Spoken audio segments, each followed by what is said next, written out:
Hi, how are you? And welcome back. Did you learn anything in the last video?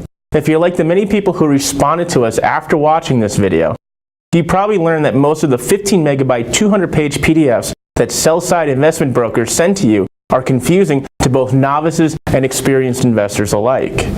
Now, this next video is where things get cute. We're going to pull 2 of the 5 data points and show you how to analyze these deals using the same critical eye that our staff in New York uses. Learning these tricks are credibility-building techniques that your joint venture partners and private investors will thank you for.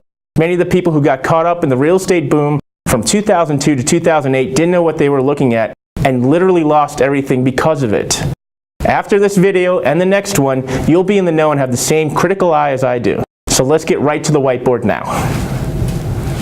Welcome back. I'm happy that you're here. We're going to talk about tips, tricks, and traps for how you can analyze any commercial deal, any income-producing commercial deal in 90 seconds or less. Remember in the last video we did how to qualify them, and we used the 5 data points. Now we're going to take 2 of those 5 data points, and we're going to break them down to make sure you understand what you're looking at. This is important if you're a buyer of commercial real estate, if you're an investor, if you're investing in a partnership, a syndicate, a tenant in common, or if you're approaching a funding source. You have to make sure you know what you're doing, because a lot of times in real estate, it's sort of every man for themselves. It could be the Wild West. So some people are going to try to convince you of value that's not there. So really quickly, let's get to it right now. Remember the 5 data points we have here. Current NOI, pro forma NOI, existing debt and equity stack, sources and uses, and exit strategies. We're going to pay attention to 2 right here. And that's going to be the current and the pro forma.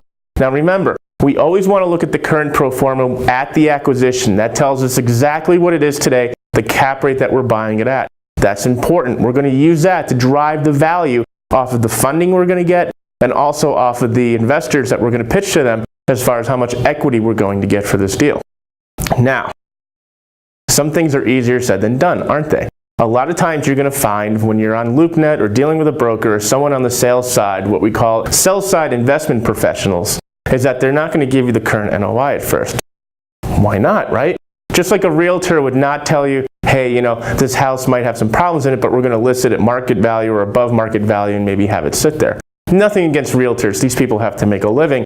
However, me being a money manager, I'm cynical at best and paranoid at most. So what we're going to look at is the current, and what we're worried about is the pro forma. Now, as I said before, the pro forma is something where you're going to see, well, this is great. This is the income that's going to come in off of this.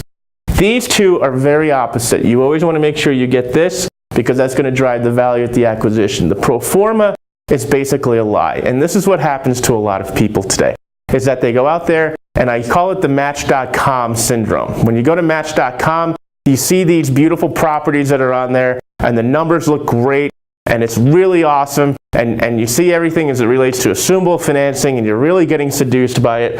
So I call it, well, you know, the old profile pictures. Sometimes profile pictures on Match.com are a little aged, let's face it. So what you think you're getting is Pamela Anderson. You're going to get a first date with Pamela Anderson. And by the time you pull back the layers of the onion and you meet that person in person, guess what you really wind up with?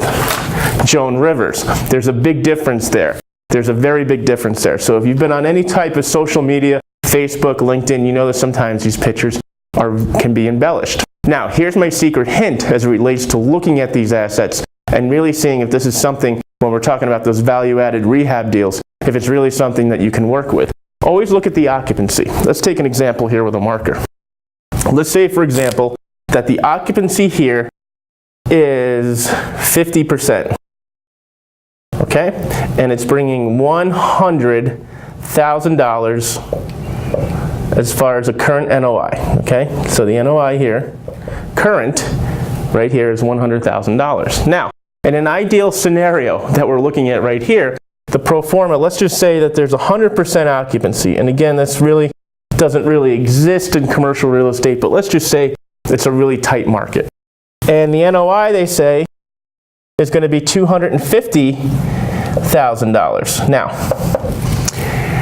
it doesn't really take, you don't really have to have superior math skills to figure out that just by doubling the occupancy, what they're offering here is that you're going to have a 150% increase in your NOI. Those numbers don't make sense. And just because a broker put that together doesn't necessarily mean that they have the authority or you should take them seriously. You should take those with a grain of salt. So always look at it and say, So what you're telling me is that if I bring the occupancy up to 100%, I'm going to more than double my NOI?